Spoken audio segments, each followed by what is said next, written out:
bendecido día. ¿Cómo están? Bienvenidos a este bloque temático número 2 de nuestra asignatura Derecho Marítimo. Primeramente quería felicitarles por los resultados obtenidos dentro de la evaluación número 1 que realizaron la semana pasada.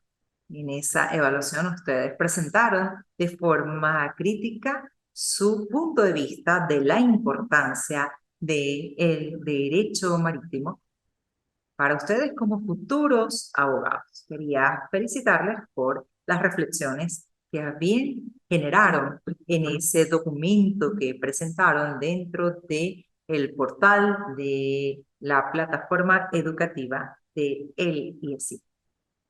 Y ya para adentrarnos al desarrollo de nuestro bloque temático número 2, vamos a ver cuál es el título que recibe. Este ha sido denominado como el buque, como objeto del derecho marítimo y los sujetos del derecho marítimo. Razón de esto, vamos a revisar cuáles son los puntos del orden del día para el desarrollo de estas dos importantes figuras. Sobre el buque, nosotros vamos a hacer algunas reflexiones de los aspectos generales, la definición del buque dentro de la legislación venezolana. Vamos a considerar la naturaleza jurídica del buque, la clasificación, así como vamos a hablar un poquito sobre la propiedad naval del buque, el régimen registral, la identificación del buque, los privilegios navales, la hipoteca naval y el embargo de buques, así como la venta judicial de buques. Enseguida vamos a hacer referencia a los sujetos del derecho marítimo.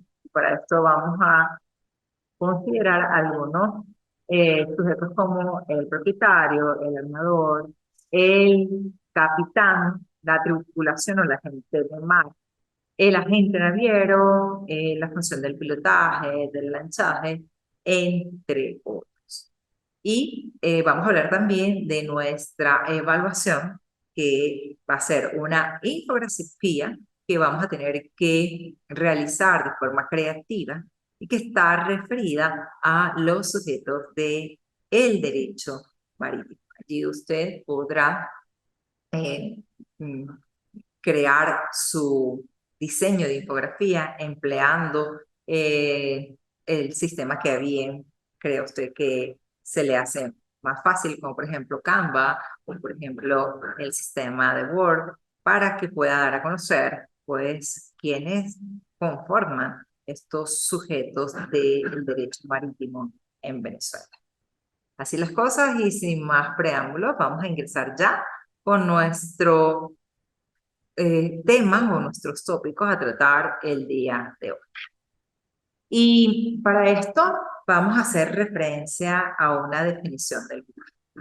Algunos autores hacen mención que el buque es una embarcación extremadamente grande y nosotros dentro de nuestra imaginación tenemos generalmente la visión de un buque como lo que hemos visto en estas películas como el Titanic, esas embarcaciones extremadamente grandes que pueden trasladar de un lugar al otro, pero por vía marítima a personas o a mercancías. Sin embargo, la definición que nos ofrece la Ley General de Marinas y Actividades Conexas del año 2014, en su artículo 17, es un poco más precisa.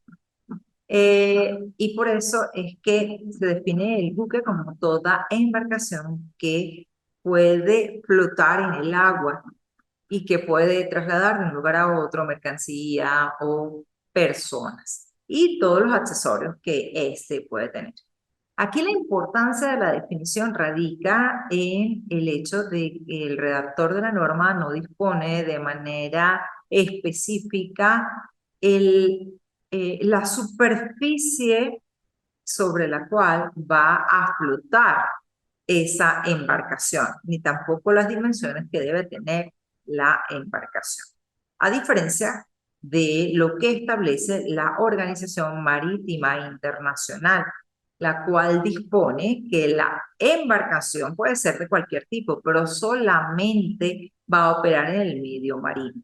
En el caso de la Ley General de Marinas y Actividades Conexas del año 2014, que tiene vigencia en Venezuela, debemos mencionar o referir que no solamente estamos hablando del medio marino, sino también podemos hacer mención de que el buque puede operar en las aguas lacustres, es decir, en ríos. ¿Por qué? Porque recordemos que en el caso de Venezuela nosotros tenemos esa posibilidad. Solamente tenemos las aguas por medio marino, sino también tenemos las aguas lacustres. ¿Ok? Entonces, esa embarcación no solamente tienen esa dimensión extraordinariamente grande, sino vamos a tener también embarcaciones de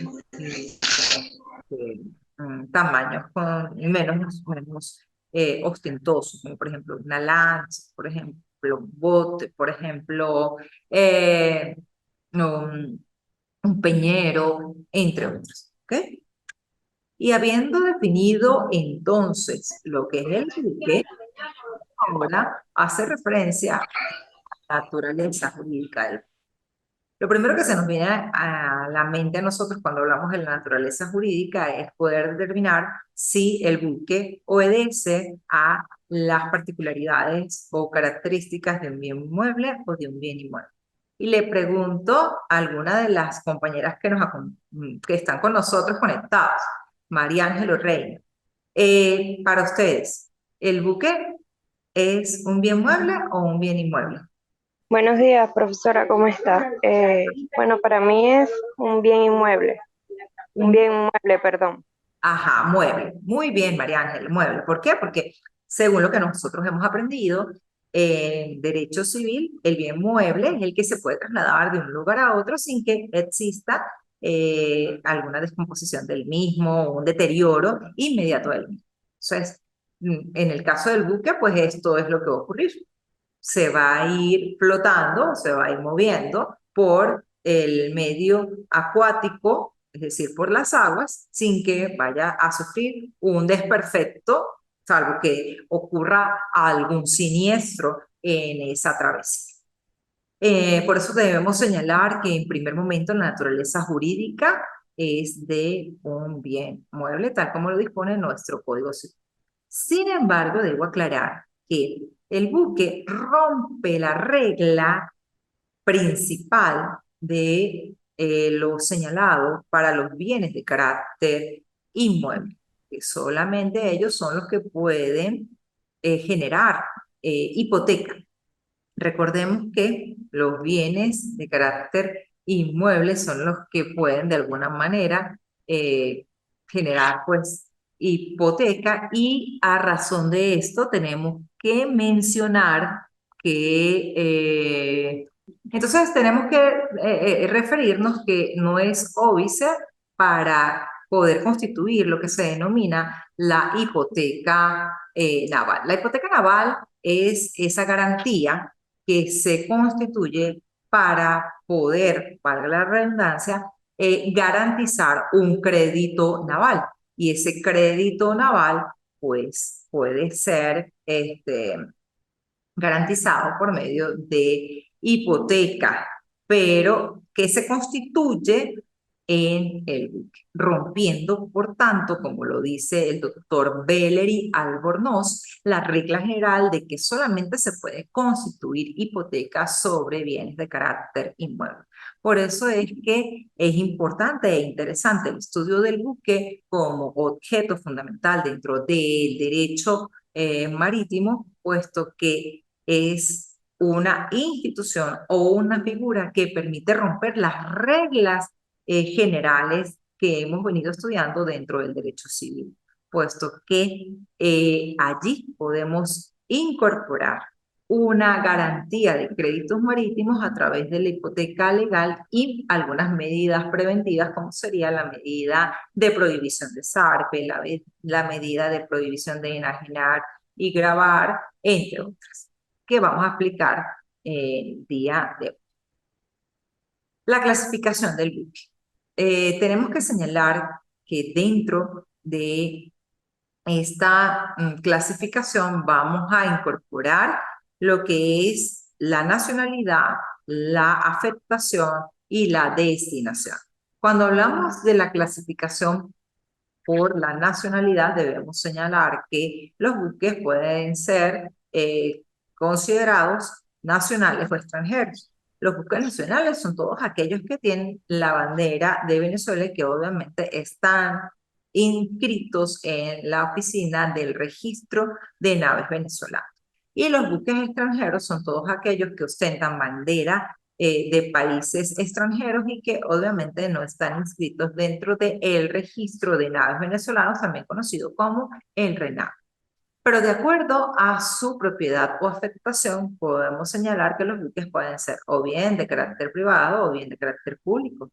Cuando hablamos de buques de carácter privado, debemos decir que son todos aquellos que pertenecen a manos particulares. Imaginemos que en este momento nuestra amiga Reina Monsalve es propietaria de un buque o de una embarcación, un yate, y en este caso ella lo tiene inscrito en el Registro Nacional de Naves Venezolanas y solamente ella es la propietaria de esto. Pero cuando hablamos de los buques públicos tenemos que decir que estos son pertenecientes al Estado.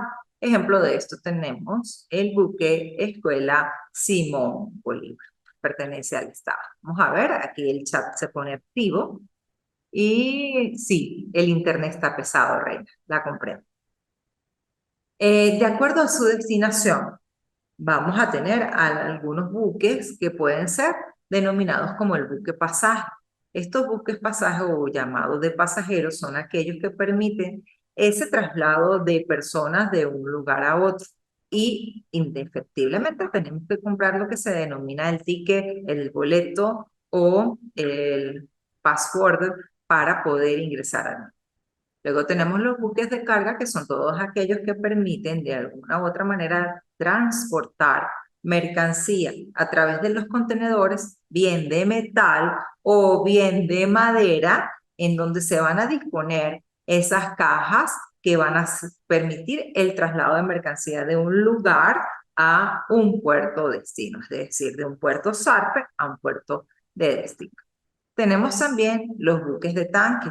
Estos buques de tanque son todas aquellas naves, embarcaciones de tamaños considerables que permiten llevar, por ejemplo, hidrocarburo o petróleo de un país a otro. Son todos aquellos que de alguna u otra manera van a permitir esas operaciones. Los buques pesqueros son los que permiten efectivamente, como su nombre lo indica, la explotación de la fauna marítima. Es decir, vamos a emplear estos para poder hacer efectivamente la actividad pesquera.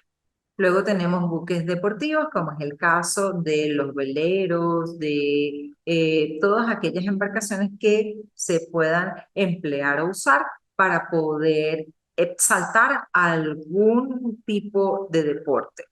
Y los buques de recreo, que son todos aquellos que puedan ser empleados para alguna actividad en específica, como por ejemplo los buques de quinceañeras, que obvio tienen algunas actividades específicas para el esparcimiento de estas jóvenes. Luego tenemos los buques científicos o de investigación, que son todos aquellos, María Ángela, ajá.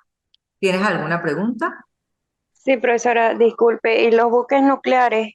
Ujú. Ok, los buques nucleares, lo pasé. Bien, los buques nucleares son todos aquellos que de alguna manera van a llevar reactivos de un país a otro, pero tienen que tener una permisología, no solamente del Estado, sino también de la Organización Marítima Internacional, y los cuales tienen de alguna u otra manera que eh, cumplir con todas las reglas establecidas por la Organización Marítima Internacional y los convenios internacionales como el Convenio de Ginebra para evitar que puedan existir riesgos imponderables e incuantificables dentro de la plataforma marítima. María Ángel, ¿quedó claro? Sí, profesora, gracias. Y gracias a ti que estás al pendiente de la secuencia de, de nuestra presentación. Luego tenemos también los buques, creo que íbamos en científicos, ¿sí? Son todos aquellos que de alguna u otra manera se van a enfocar en el estudio de algún punto importante para el desarrollo de alguna investigación que pueda llevar una universidad o que pueda llevar a cabo algún laboratorio específico. Los buques de guerra son todos aquellos que de alguna u otra manera se van a poner a la mar en caso de que existan conflictos bélicos.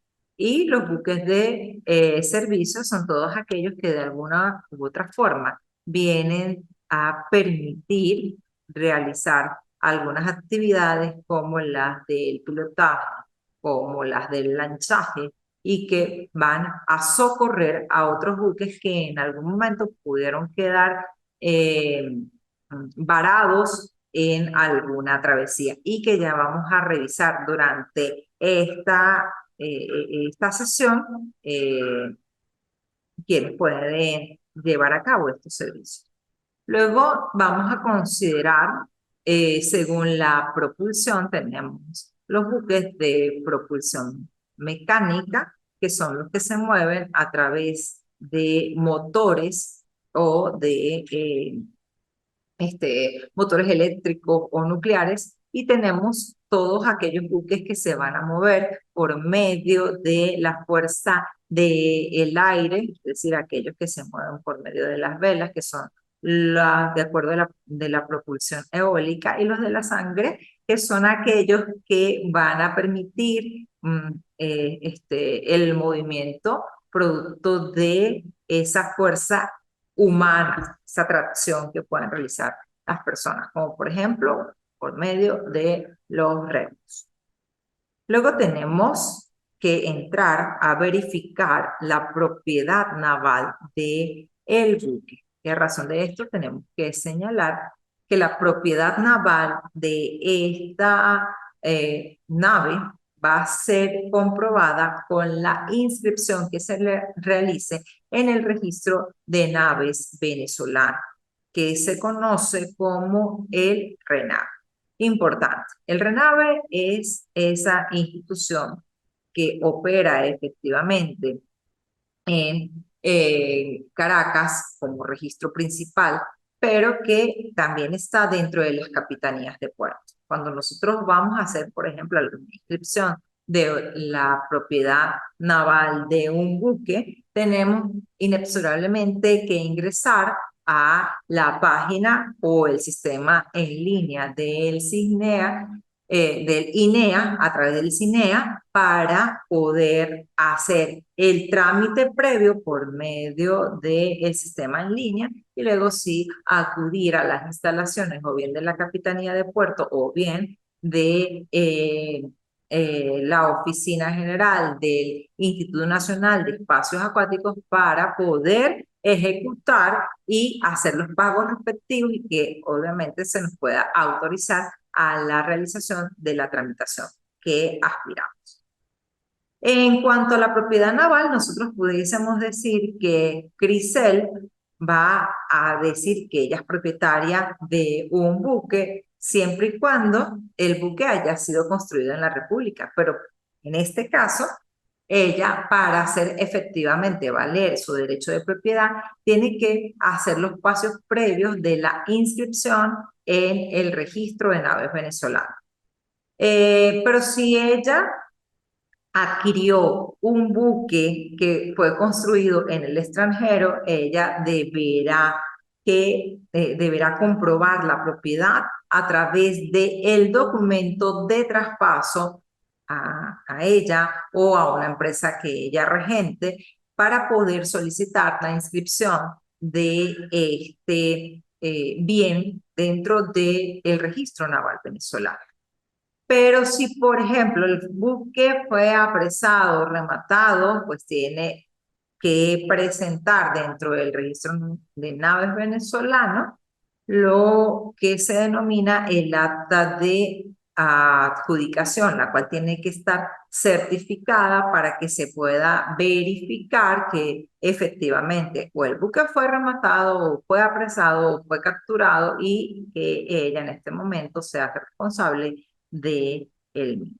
Y en caso de cualquier tipo de venta que ella pudiese hacer, por ejemplo, si Crisel le vende a María Ángel, obviamente tiene que constar el documento notariado para luego insertar el mismo ante la oficina del Registro Nacional de Naves Venezolanas, pero habiendo tramitado efectivamente esta actuación que se realiza en línea y que les expliqué al inicio.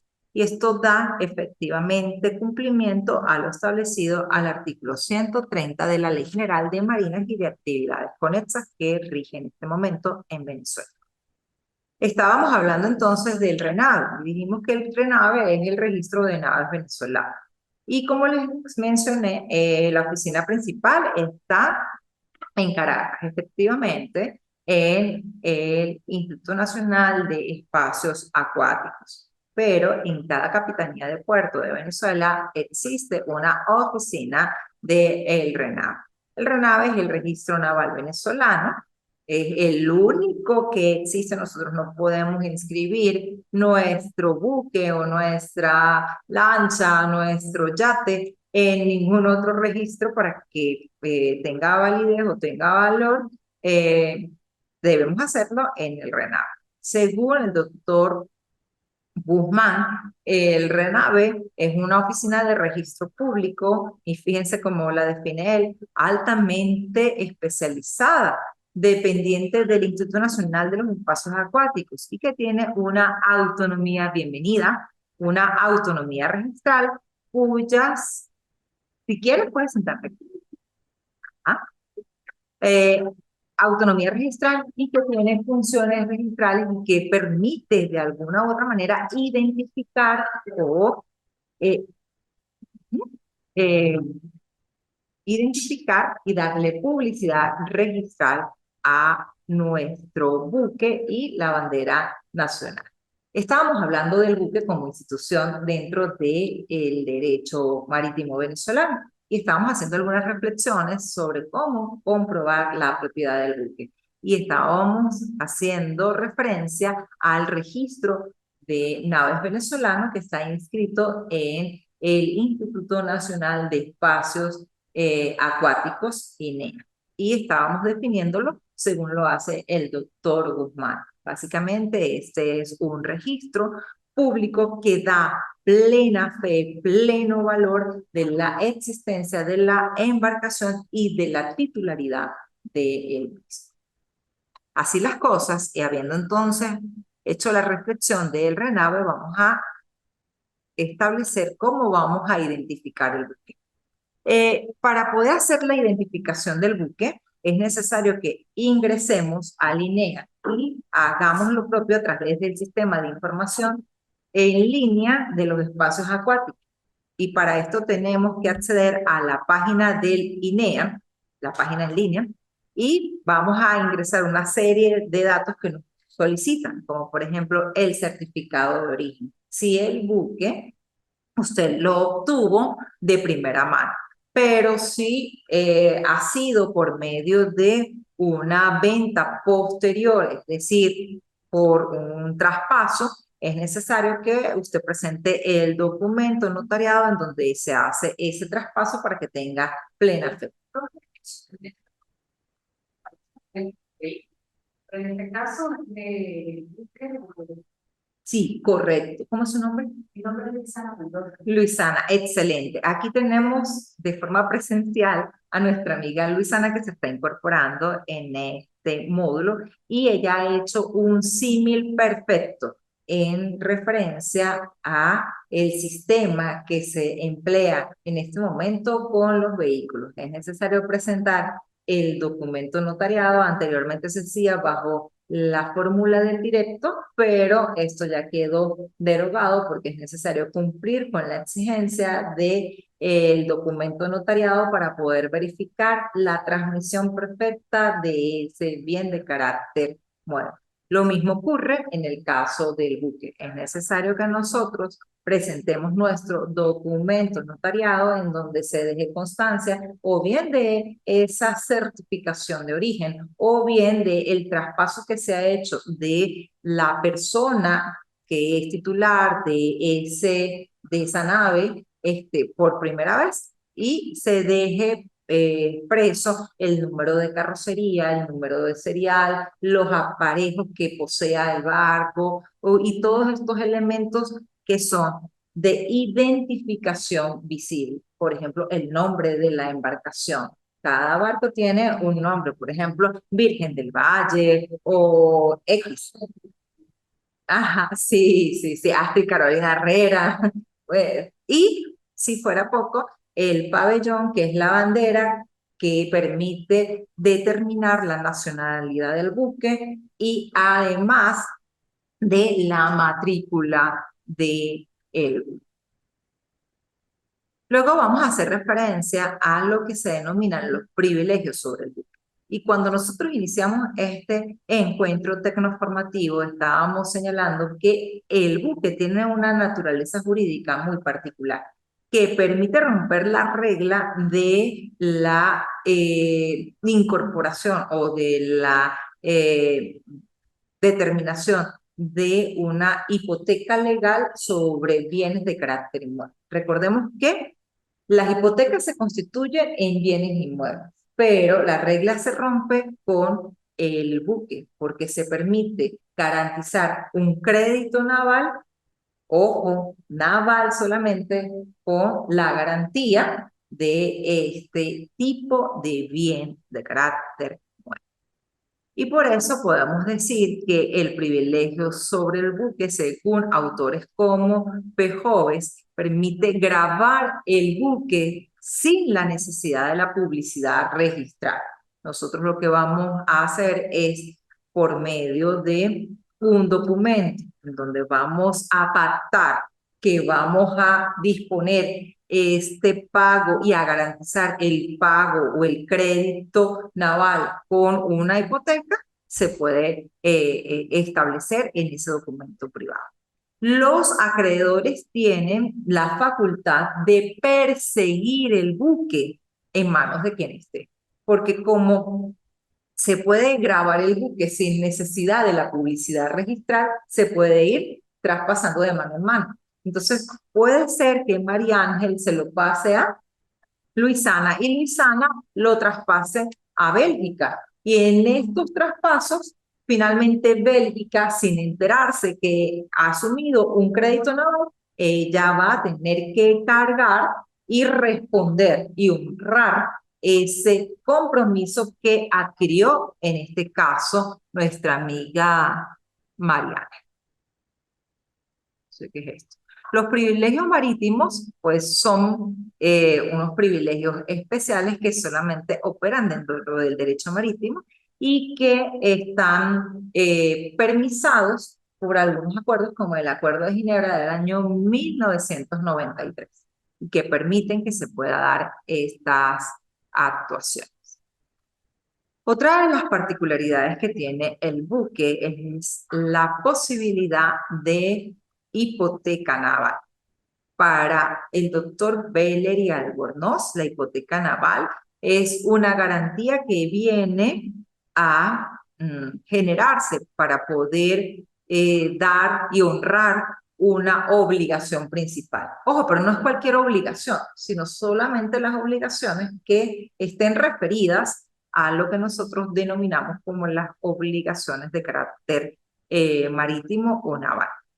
Para que haya una hipoteca naval es necesario que nosotros hagamos la constitución de esa hipoteca dentro del Instituto Nacional de Espacios Acuáticos y específicamente en la oficina del registro de naves venezolanas. ¿Por qué? Porque recordemos que este es el ente que va a permitir la inscripción de las naves y de cualquier otro elemento que vaya a transformar la titularidad de esa nave en el caso de Venezuela. Y si nosotros estamos liberando la hipoteca, también debe hacerse por medio de esta oficina del registro naval. Y vas a preguntar algo. Sí, pero una pregunta. En el caso anterior, es solamente crédito, son los que se utilizan a través de un documento de cartera, Exactamente. en eso es el caso de crédito. Pero en este caso, en el caso de la hipoteca naval, es una obligación principal y esta obligación principal debe estar inserta o inscrita en el Registro Nacional de Naves Venezolanas, que es un registro que está dependiente del INEA, que es el instituto máximo, por decir la máxima autoridad. Correcto. Sí, correcto. Y recordemos que como es una hipoteca, tenemos que dejar constancia de que esta va a estar y tiene una gradación y el crédito que va a garantizar. ¿Por qué? Porque pueden existir varias hipotecas, así como existen en el caso de los bienes de carácter inmueble. Una casa puede tener de primer grado, de segundo grado, de tercer grado. El caso de la nave o el buque también puede presentar hipoteca de primer grado, de segundo grado, dependiendo el tipo de crédito que tenga, el monto y la persona que haya registrado previamente en el registro de naves venezolanas. Tengo una pequeña duda. Sí. Sí, ¿no? Para todos. ¿Qué diferencia en este caso de una de pareja primer grado, segundo grado, tercera, por ejemplo? Su crédito es ínfimo, de 50 bolívares. Entonces, ese crédito no va a ser igual al monto de la nave. ¿Cuánto puede tener un valor de una nave de ese tipo? Ay, Dios mío, puede ser de, no sé, como de $50,000. ¿Sí? Entonces, es ínfimo y lo vamos a establecer como de tercer grado, porque si hemos constituido una hipoteca de un monto de $45,000, pues ese sí viene a formar el primer grado, porque va a ser del valor total de la nave. Entonces, ya el otro va dependiendo el monto y la fecha en que nosotros hemos establecido o pactado esta hipoteca, pues va a hacer la grabación. Y la grabación va a permitir que el acreedor venga a hacer efectiva la ejecución de la hipoteca, o sea, de la medida, siempre y cuando no se haya honrado el compromiso. ¿Sí? Con todo el gusto. Efectos de la hipoteca. El efecto fundamental de la hipoteca naval es que nosotros vamos a perseguir el buque en manos de quien sea, en manos de María Ángel, de Crisel, de Bélgica, en manos de quien esté, vamos a perseguir. Y fundamentalmente que vamos a tener el derecho de remate judicial. ¿Y esto cuándo va a ocurrir? Va a ocurrir cuando no hayamos honrado el compromiso de la cancelación del crédito. Y por supuesto vamos a tener que verificar esa gradación de esas hipotecas. Por ejemplo, Crisbel en un momento determinado estableció esa obligación primero, aunque sea de 50, ella va a cobrar primero, porque fue la primera que registró. Pero por supuesto no va a ser por la totalidad y no se va a rematar el buque, la nave, el yate, el velero por 50 bolívares, sino se va a rematar por el monto, tomando en consideración todos y cada uno de los créditos que está soportando ese conjunto de hipotecas. Y la ejecución de la hipoteca, esta ejecución de la hipoteca se va a generar siempre y cuando haya un embargo y el acreedor haya visto insatisfecha el pago o la honra de su obligación. Pero también pudiese ocurrir que en caso de que sea un acreedor comercial, él pueda solicitarle al juez que se le acuerde efectivamente que se explote, que él pueda explotar ese buque siempre que no haya más hipoteca establecida, ¿sí? Entonces, él podrá tomar posesión del buque para poder explotarlo comercialmente por un tiempo. Y la ejecución forzosa es ese pacto que se va a celebrar para que en caso de que no se pueda honrar efectivamente con el pago de las cantidades de dinero, se venda de manera directa el buque y se le pague efectivamente a los acreedores. En cuanto a las medidas preventivas, tenemos que mencionar lo siguiente. Se pueden establecer algunas medidas como por ejemplo el embargo, la prohibición de enajenar y gravar, el secuestro y la prohibición de zarpe. Y estas medidas generalmente es la más solicitada para poder establecer una determinada ejecución. ¿Y cuándo lo va a decretar el tribunal? Lo va a decretar cuando exista ese peligro en la mora por parte del deudor que está presentando ese... Tan lindo, Angélica, esto. Ajá. Ajá, sí, no sé quién se está conectando, no sé. Ajá, el peligro en la mora o el buen derecho. Luego tenemos también la figura de la venta judicial del buque. Y debemos señalar que la venta judicial del buque es aquella que opera efectivamente cuando hay una ejecución forzada y dispuesta por mandato legal. Y esto va a procurar la transferencia de la propiedad del buque por el pago de un precio cuyo producto es entregado a los acreedores. Si no se honró efectivamente el pago de la obligación pues naval, es efectivo que se haga esta enajenación forzada del buque, que es considerada como la venta judicial del mismo. Luego tenemos los sujetos marítimos. Los sujetos marítimos, dentro del derecho venezolano, se evidencian por estas personas que de alguna u otra manera intervienen dentro de las actuaciones que se llevan a cabo efectivamente en la navegación. Estas pueden ser el propietario. Ojo, recordemos que el propietario es aquella persona que va a aparecer inscrita en el registro de naves venezolanas. También tenemos el armador, el capitán, el agente naviero, el agente de pilotaje y, por si fuera poco, el servicio de remolcadores. Vamos a ver cada uno de ellos. Cuando hacemos mención al armador, debemos decir que esta es la persona natural que de alguna u otra manera tiene la tarea fundamental de generar la gestión operativa del buque. Y va a ser como esa conexión entre el propietario del buque y el capitán. Efectivamente, esta persona pues va a tener alguna responsabilidad en determinadas travesías.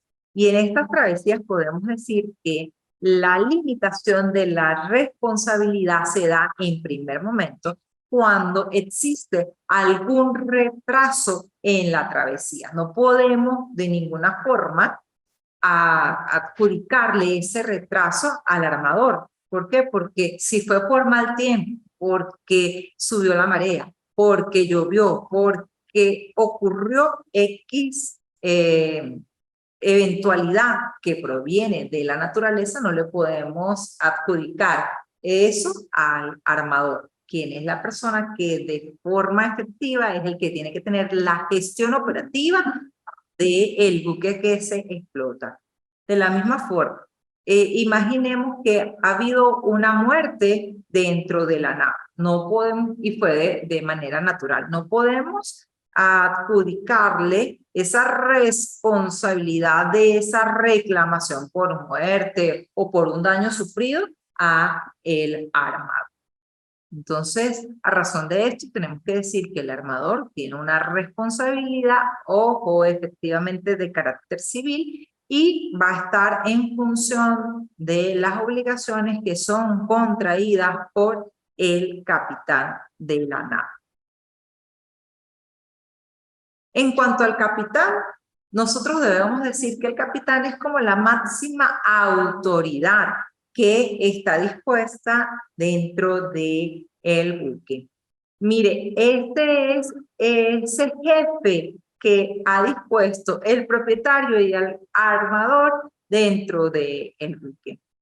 Y dentro de sus funciones está que exista el verdadero respeto, la tolerancia, de que exista una travesía perfecta, de que se empleen todos los aparatos de navegación de manera ideal, de que se lleve un diario de los que se denominan los diarios de navegación. Estos diarios de navegación son los que van a reportar todos los incidentes que se han generado durante la travesía. Por ejemplo, en el día 52 de la travesía falleció Pedrito de los Palotes y falleció de un infarto. Entonces, se deja reflejado en ese diario, porque al momento de llegar a un puerto, él tiene que reportar a través de un acta de defunción la muerte de Pedrito de los Palotes. Y debe señalar si se tuvo que lanzar el cuerpo al mar por descomposición y para evitar alguna situación o algún inconveniente en la tripulación. Porque imaginemos que la travesía sea muy larga y no se llegue a feliz arribo pronto a el puerto destino. Entonces, en este caso, él deberá hacer las honras que se establecen para los casos de la navegación, los respetos, diríamos, fúnebres, lo que nosotros aquí conocemos en tierra como las pompas fúnebres, pero se hace por respeto y todo esto va a quedar pues reflejado en ese diario de la navegación. Imaginemos que durante la travesía llegó a un puerto, ojo que no es el puerto destino, pero allí se hace un embargo del buque porque hay una decisión de un tribunal.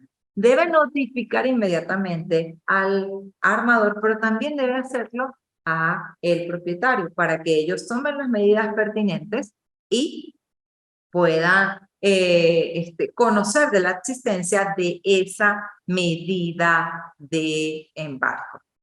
Y de la misma manera, imaginemos que él tiene la tarea de llevar de un lugar a otro mercancía, porque es como capitán de un buque, pero de un buque de transporte o de mercancía. En este caso, pues él tiene que emitir una serie de recibos de la mercancía que ha recibido y también emitir lo que vamos a conocer más adelante en el módulo siguiente con el nombre de la carta de porte, para que se sepa quién es la persona propietaria de esa mercancía, la que puede retirar la mercancía en determinado puerto y los derechos que deberá pagar.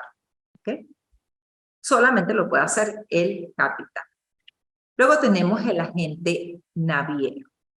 El agente naviero es esta persona que va a coadyuvar a que se puedan llevar a cabo todas esas acciones de pago de tributos al momento de llegar a un puerto. Imaginemos que tenemos una embarcación destinada al transporte de mercancías. Cuando llega esa mercancía y ese buque, indefectiblemente tenemos que buscar un apoyo para poder hacer el chequeo de la mercancía y hacer el trámite efectivo ante la aduana. Y para eso nosotros buscamos el agente naviero. El agente naviero en primer momento nos va a permitir resguardar la mercancía que lleve el buque, si es necesario resguardarla de algún imprevisto va a proveer el espacio para que se pueda realizar esto y va a permitir también realizar esos pagos de los tributos, de las tasas, de los aranceles que deban pagarse. Y obviamente por eso nosotros tenemos que pagar una cantidad de dinero, porque ellos realizan un trabajo que va a permitir el despacho de la mercancía, el pago de los aranceles y el atraque, el desatraque, el zarpe de embarcación, entre otros. Luego tenemos el agente naviero, y este agente naviero, mira, aquí está repetido. El agente de pilotaje, pues ya estamos hablando del naviero. El agente de pilotaje. El agente de pilotaje es un servicio que en el caso de Venezuela viene a formar parte del Instituto Nacional de Espacios Acuáticos. Y el servicio de pilotaje va a dar ese asesoramiento, esa asistencia a los pilotos para que ellos puedan usar efectivamente el aparataje y puedan ingresar a espacios acuáticos en Venezuela. Entonces, puede ser que un piloto esté un poco desorientado dentro de las aguas venezolanas. Entonces, ¿qué se hace? Se va a emplear el servicio de pilotaje, que forma parte del servicio público de INEA, para que pueda dársele esa asistencia a los capitanes y pueda poder navegar de manera efectiva, eficiente y armónica dentro de las aguas venezolanas. Luego tenemos el servicio de lanchaje. Imaginemos que una nave de grandes extensiones ha quedado varada en el mar. Entonces allí nosotros pudiésemos, porque ha existido una avería, ha existido alguna materialización de un riesgo efectivo. Entonces se puede solicitar el servicio de lanchaje para que barcos de menor tamaño puedan remolcar esa embarcación hasta un puerto y se pueda realizar la reparación del mar. Porque, ¿qué significa dejar varado a una nave en un espacio indeterminado de marítimo? Bueno, muchísimos riesgos. Pueden ser sorprendidos por la delincuencia marítima, pueden ser sorprendidos por los delitos de abordaje, de pillaje, o sea, tienen muchísimos que perder. Entonces, por eso es necesario solicitar el servicio de lanchaje. Es un servicio público obligatorio para el traslado del piloto y el cumplimiento de determinadas funciones, como por ejemplo esa posibilidad de arrastrar a el barco que quedó varado, sirviendo como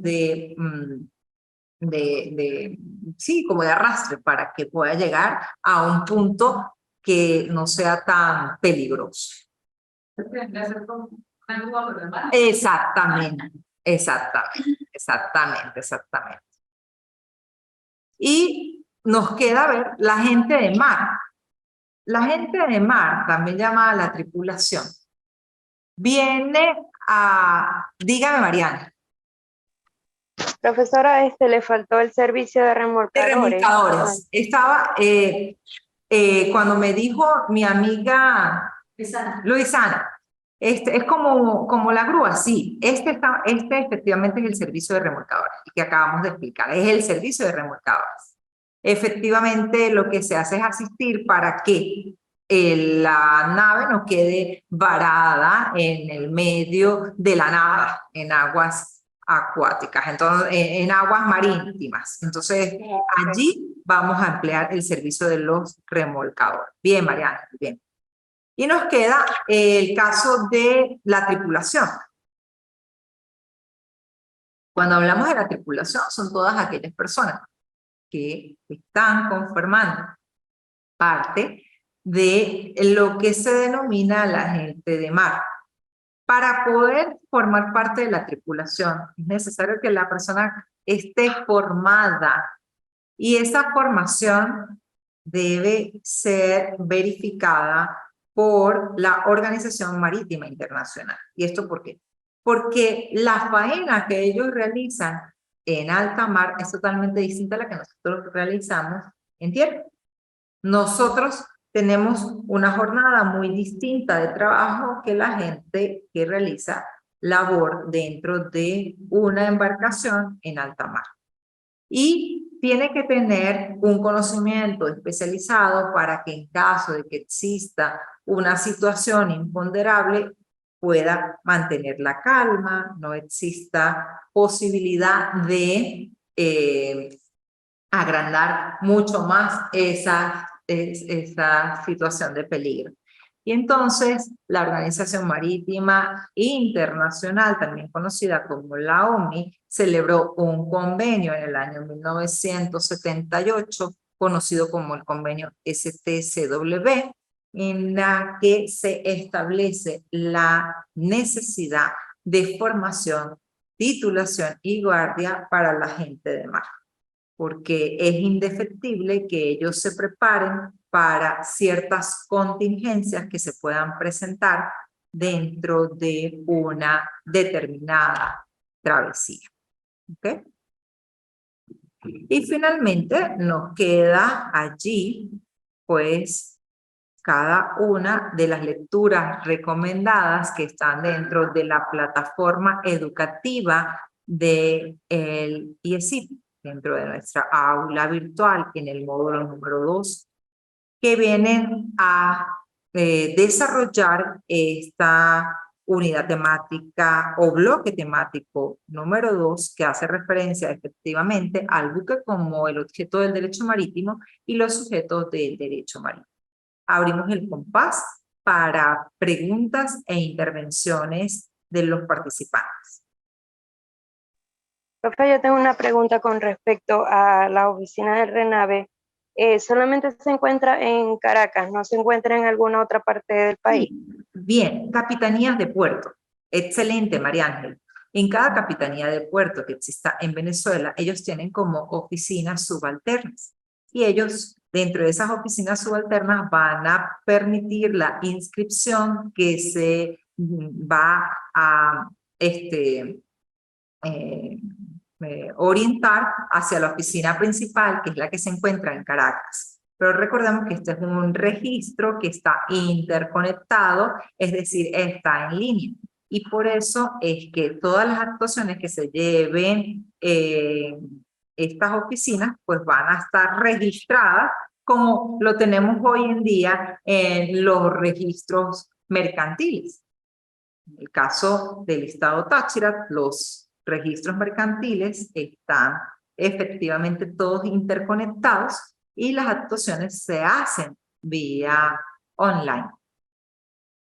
Pero, como bien lo señalaste tú, la oficina principal del registro de naves venezolanos se encuentra en Caracas, pero existen las oficinas subalternas que se encuentran ubicadas en las capitanías de puerto. Ah, ok, profesora, muchas gracias. Con todo el gusto, María Ángel. ¿Alguna otra duda? Vamos a hablar un poquito de nuestra próxima evaluación. Como les indiqué, es una infografía en donde ustedes van a explotar su creatividad y van a incorporar quiénes son estas personas que vienen a conformar parte de los denominados sujetos del derecho marítimo. Así que les invito a que ustedes revisen los videos que han sido incorporados como encuentros tecnoformativos dentro de nuestra plataforma educativa del IESI, específicamente en el módulo número 2, y con la información que también se encuentra alojada bajo las lecturas sugeridas y obligatorias para que puedan llevar a cabo la realización de esta infografía que tiene una fecha límite hasta el 1 de julio del corriente año. Cualquier duda, cualquier pregunta, pueden escribir efectivamente a el chat que tenemos interno dentro de nuestra aula virtual y al momento de que yo reciba la información les daré la oportuna respuesta. De no ser así, les deseo una feliz y bendecida semana.